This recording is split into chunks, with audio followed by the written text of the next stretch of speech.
Les quadricycles électriques, on en voit depuis quelques années. Ça a son succès. On en voit beaucoup moi, j'en vois beaucoup dans des villes du sud, notamment. Ouais. On en voit un peu à Paris. Et on a récemment essayé la Mobilize Duo, qui a été du coup dévoilée au Mondial de l'Auto 2024, si je ne m'abuse.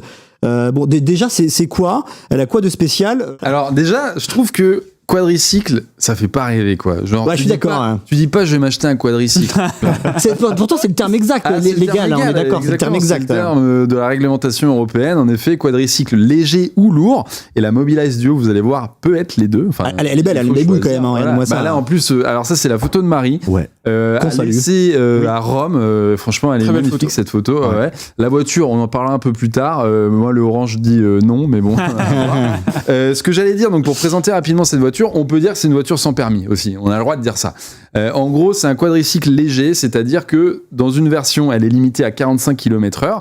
On peut la conduire à partir de 14 ans avec le brevet. Enfin, c'est le BSSR, c'est ça, la SSR. Ouais. Ça a évolué, le terme a évolué. À l'époque, le bac G, c'était. Bref.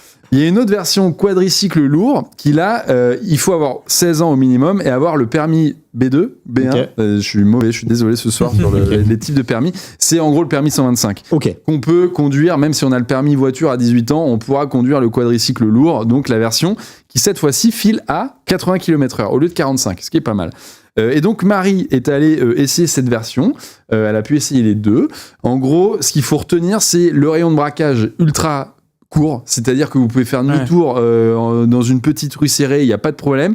Pour la garer, c'est parfait, ça peut un peu être comme la Smart où on peut se garer perpendiculaire aux autres voitures, donc vraiment il ne faut pas beaucoup de place pour la garer. Elle a une très bonne autonomie puisque ça peut monter, si je dis pas de bêtises, à 160 km d'autonomie. En gros, c'est à peu près 2 fois plus que la Citroën Ami. Ouais. Mais par contre, elle a 2 places comme la Citroën Ami, comme la plupart des voitures sans permis d'ailleurs. Mais par contre, les 2 places, c'est en tandem. En tandem, c'est ça. Voilà, donc en gros, il y en a un devant qui conduit et l'autre c'est derrière. Donc, faut pas être forcément trop grand. Les jambes, tu peux les laisser dépasser un peu sur le côté. On voit un peu quelques photos là.